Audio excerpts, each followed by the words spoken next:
বিয়ের প্রথম রাতে আমার ছেলে ঘর থেকে কনেদের চিৎকারের আওয়াজ শোনা যায় এবং সকালবেলা তারা আমার ছেলেকে ডিভোর্স দিয়ে তারা বলে যে আপনার ছেলেকে ডাক্তার দেখান। আমি আমার ছেলেকে 3বার বিয়ে দিয়েছি আর একই ঘটনা 3বারই ঘটেছে। চতুর্থবারের সময় আমি আমার ছেলের ঘরে বধূ সেজে বসেছিলাম এবং তার 10 মিনিট পর যে ঘটনা ঘটেছিল সেটা আমার আত্মাকে নাড়া দিয়েছিল। ছেলের কি সমস্যা ছিল সেটা আমি টের পাইনি। কি এমন অভাব ছিল যার কারণে তার প্রতিটা স্ত্রী বাসর রাতেই তাকে ছেড়ে চলে যেত। অরবিন্দু খুব স্বাভাবিক ছিল, শৈশব থেকে শান্ত থাকতো, কম কথা বলতো, কিন্তু তার মধ্যে এমন কোন আচরণ ছিল না যে যার কারণে তার স্ত্রীরা তাকে ছেড়ে চলে যাবে। সে আমাদের প্রথম সন্তান ছিল। আমরা তাকে খুব ভালোবাসা আর যত্ন করে বড় করেছি। আমাদের এত ভালোবাসা পাওয়ার পরও সে কিন্তু নষ্ট হয়। তবে হ্যাঁ, সে তার সৌন্দর্য নিয়ে খুবই গর্ব করত। সে সবসময় বলতো যে আমার সৌন্দর্য আর স্মার্টনেসের কাছে আর কিছুই কুলাবে। সে ভালো ব্র্যান্ডের জিনিসপত্র পড়তে পছন্দ করতো, পড়াশোনাতেও ভালো ছিল, আবার সময় মতো ভালো একটা চাকরিও পেয়েছিল। এরপর অনেক ভেবেচিন্তে আমি একটা সিদ্ধান্ত নিই যে আমার ছেলেকে আমি এমন একজনের সাথে বিয়ে দিব যে ইতিমধ্যে বিবাহিত এবং তালাকপ্রাপ্ত বা বিধবা। শীঘ্রই এরকম আমি একটা মেয়ে খুঁজে পেলাম। মেয়েরাও বিয়ের জন্য খুব তাড়াহুড়া করছিল। মেয়েটি দেখতে রোগা এবং পাতলা ছিল। আমি মেয়েটির পরিবারকে অরবিন্দুর ব্যাপারে সব বললাম, যে তার আগে বিয়ে হয়েছিল বা তার স্ত্রীরা কিভাবে চলে গেছে। মেয়েটির ছবি যখন আমার ছেলেকে দেখালাম, সে তখন বিয়েতে রাজি হয়নি। তখন আমি ধমক দিয়ে তাকে বললাম, চুপ করো, তুমি দিন দিন যে সমস্ত কাজ করছো যার জন্য তোমার আর কখনোই বিয়ে করা উচিত নয়। তবে দেখো আমি কতদিন বাঁচবো, তোমার কতদিন যত্ন নিব। আমি মারা যাওয়ার পর এমন কাউকে রেখে যেতে চাই যে তোমার যত্ন নিবে। এরপর আমি তাদের বিয়ে দিয়ে দিলাম। তারাও সেই রাতে তাদের ঘরে চলে গেল। আমি তো মনে মনে ভয় পাচ্ছিলাম আর আল্লাহকে ডাকছিলাম। যেরকমটা ভয় পাচ্ছিলাম ঠিক এরকমটাই হলো ওই রাতে। রেশমি চিৎকার করে অরবিন্দুর ঘর থেকে বেরিয়ে আসছিল আর পাগলের মতো বলছিল যে আমাকে এই বাড়ি থেকে বের হতে দাও।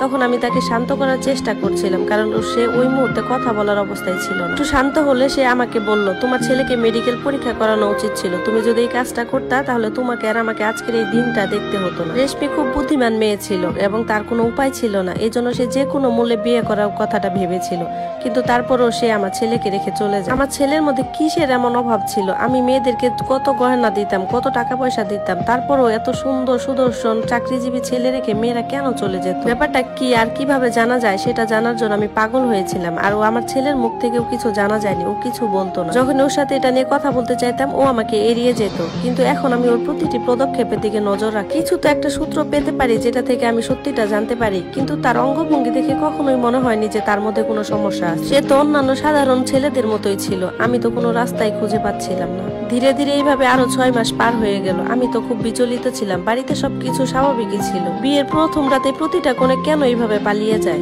এবার আমি অরবিন্দুর আবার বিয়ের কথা ভাবলাম এবং সত্যিটা জানার সিদ্ধান্ত নিয়েছিলাম। এবার আমি সেই মেয়েটিকে সবকিছু বলেছি, কিছু গোপন করিনি। আর এমন একটা মেয়েকে নিয়ে এসেছিলাম যার টাকার খুব প্রয়োজন ছিল বা বিয়েটাও প্রয়োজন ছিল। তারা অনেক দরিদ্র ছিল এবং তার ঘরে 2টা ভাই ছিল। মেয়েটির বাবা মাও সবকিছু জানতো। মেয়েটিকে আমি বলেছিলাম যে তোমার 2 ভাইয়ের পড়াশোনার সকল দায়িত্ব আমার আজ থেকে। মেয়েটি খুব নার্ভাস ছিল, কারণ আমি বিয়ের আগে থেকে তাকে সবকিছু বুঝিয়েছিলাম। প্রথম দিকে তো ও খুব ভয় পাইছে। তারপর সে নিজেকে সামলে নিয়ে বলেছিল যে যাই বলুক না কেন আমি এই বিয়েটার জন্য প্রস্তুত। আমার এই ছোট্ট আত্মত্যাগ আমার ভাইদের জীবন তৈরি করবে, সুতরাং এতে ভুল করার কি আছে বা কি ভুলই বা আছে? যাই কিছু ঘটুক আমি সহ্য করব। মেয়েটির নাম ছিল সুমা। যদিও সে দরিদ্র পরিবার থেকে এসেছে, কিন্তু খুব সংস্কারী। আমার মন খুব খুশি ছিল যে ওর মতো মেয়ে যদি আমার ঘরে বউ হয়ে থাকে তাহলে এটা আমার জন্য খুব সৌভাগ্যের ব্যাপার।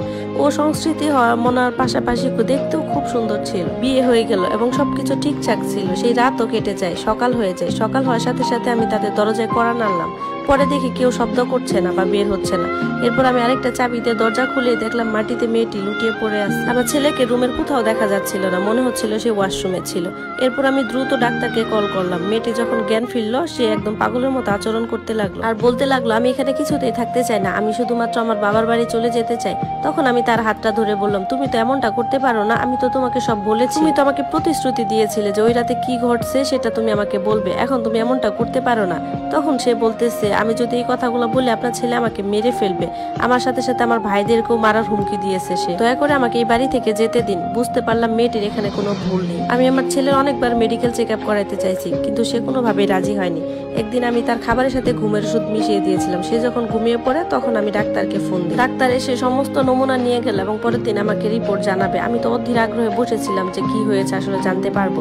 ডাক্তার আমাকে পরের দিন ফোন দিয়ে বলে যে ও নাকি সম্পূর্ণ স্বাভাবিক আছে, ওর তেমন কোনো সমস্যাই নেই। তখন আমি ভাবি অরবিন্দ যদি সবকিছু ঠিক থাকে তাহলে বিয়ের প্রথম রাতে তার স্ত্রীরা পালিয়ে যায় কেন। এইদিকে সুমনের বাবা মা আমাকে খুব শ্রদ্ধা করতেন। আমি ওদের বাড়িতে গেলাম। সুমন আমার কাছে বেশিক্ষণ বসলো না। আমি সুমনকে খুব আদরের সাথে কাছে নিয়ে বসালাম এবং বললাম, শোনো সুমন, তুমি একমাত্র আমার এখন আসার শেষ আলো। তুমি একমাত্র বলতে পারবা যে আমার ছেলের মধ্যে কিসের ঘাটতি আছে। সে কোনোভাবে সত্যিটা বলতে রাজি হয়নি। তারপর আমি বললাম, ঠিক আছে, তুমি আমাকে শুধু সাহায্য করবা। তুমি আজকে রাতের জন্য আমাদের বাড়িতে যাবা। আমি নিজের চোখে দেখতে চাই যে কি হয় আসলে। প্রথমে সে ভয় পেয়েছিল, কিন্তু আমি তাকে বলছি আমি তোমার সাথে থাকবো, তোমার কিচ্ছু হবে না। সে তখন রাজি হয়ে গেল। এদিকে আমি আমার ছেলেকে ফোন দিয়ে বলছিলাম যে আজ সুমন বাড়িতে এসেছে, তুমি তাড়াতাড়ি চলে এসো। আর তোমার খালার শরীরটা তো ভালো না, আমি আজকে বাড়িতে থাকবো না। আমার কথা শোনার পর সে শুধু হ্যাঁ বলে ফোনটা কেটে দিল। ওই রাতে আমি ওদের ঘরে লুকিয়েছিলাম। এরপর অরবিন্দ ঘরের ভিতর প্রবেশ করলো। সুসজ্জিত শাড়ি পরে বসে থাকা মেয়েটির দিকে তাকিয়েছিল সে কিছুক্ষণ। এরপর বাথরুমে চলে গেল। হঠাৎ বাথরুম থেকে একজন নারী কণ্ঠের আওয়াজ আসতে শুরু করে। সুমন ভয় পেয়ে বিছানা থেকে মাটিতে দাঁড়ালো। অরবিন্দ তো মাত্র বাথরুমে ঢুকলো, তাহলে বাথরুমে মহিলার আওয়াজ। তারপর দেখি ও বাথরুম থেকে বের হয়ে আসলো। ওকে দেখে তো আমি অজ্ঞান হয়ে গেলাম। সে খুব অদ্ভুত রকমের মেকআপ করেছে, তার চোখগুলো লাল হয়ে গেছিল, পরনে মেয়েদের পোশাক ছিল। এসে একটা মেয়েলি কণ্ঠে বলতেছে, আমি বারণ করেছিলাম তুমি আমার জীবনে আসোনি, তুমি এসেছো, এখন তুমি মৃত্যুর জন্য প্রস্তুত হও, তুমি নিজেই তোমার মৃত্যুর জন্য কারণ হবে। অরবিন্দ খুব ভয়ানক হাসি নিয়ে সুমনের দিকে এগিয়ে গেল। সুমন ভয় পেয়ে তখন আমার দিকে এগিয়ে এলো। আমি আমার ছেলেকে থামানোর চেষ্টা করছিলাম। অরবিন্দ, কি হয়েছে তোমার, তুমি এমন করছো কেন? সে আমাকে জোরে ধাক্কা দিয়ে বলতেছে, কে অরবিন্দ? প্রমালি আমার নাম। পরদিন সুমন আমাকে বলল আমার এখন বাড়িতে চলে যাওয়ার পালা। আমি তার মাথায় ভালোবাসা হাত রেখে বললাম, শোনো সুমন, এটা এখন থেকে তোমার বাড়ি।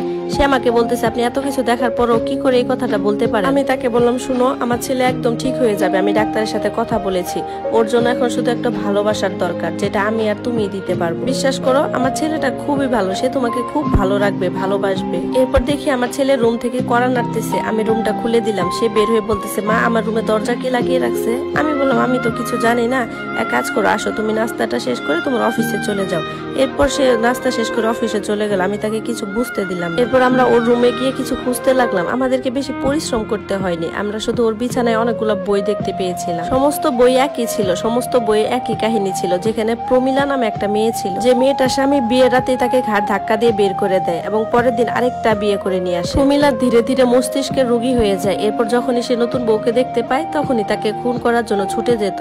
এই জন্য তার শ্বশুরবাড়ির লোকজন তাকে পাগল ঘোষণা করে তাদের বাপের বাড়িতে পাঠিয়ে দেয়। অরবিন্দ নিজেকে সেই প্রমিলা চরিত্রে নামিয়ে এনেছিলেন। এসব যখন আমি ডাক্তারকে বলি, ডাক্তার তখন বলছে ধীরে ধীরে ওকে বোঝাতে হবে, ভালোবাসতে হবে, ওকে ওই প্রমিলা চরিত্র থেকে দূরে সরাতে হবে। আস্তে আস্তে ডাক্তার, আমি আর আমার বৌমার কঠোর পরিশ্রমে আমার ছেলেটা সুস্থ হতে শুরু করে। আমার ছেলেটার চিকিৎসা 3 মাস কেটে গেল। তার বউ তার জন্য কঠোর পরিশ্রম করেছে। নিশ্চয়ই আমি কোনো ভালো কাজ করেছিলাম, যার কারণে সুমনের মতো একজন বৌমা পেয়েছিলাম।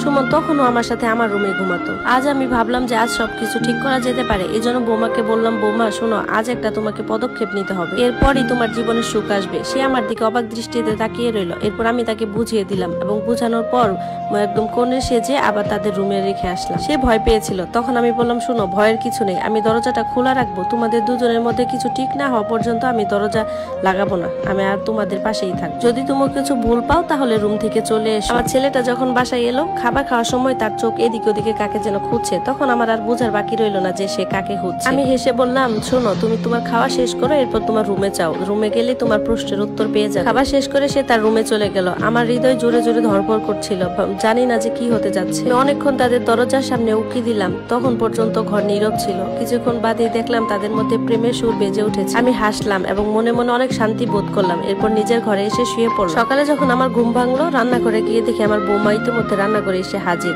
তার ওই কুচকে যাওয়া চোখ আর মুখে মুচকে হাসি দেখে বোঝার আর বাকি রইল না যে সবকিছু ঠিক আছে। এরপর সে আমাকে বলল, মা, আজকে আপনার ছেলের জন্য চা বা কফি যেটাই খাক না কেন সেটা আমিই বানাচ্ছি।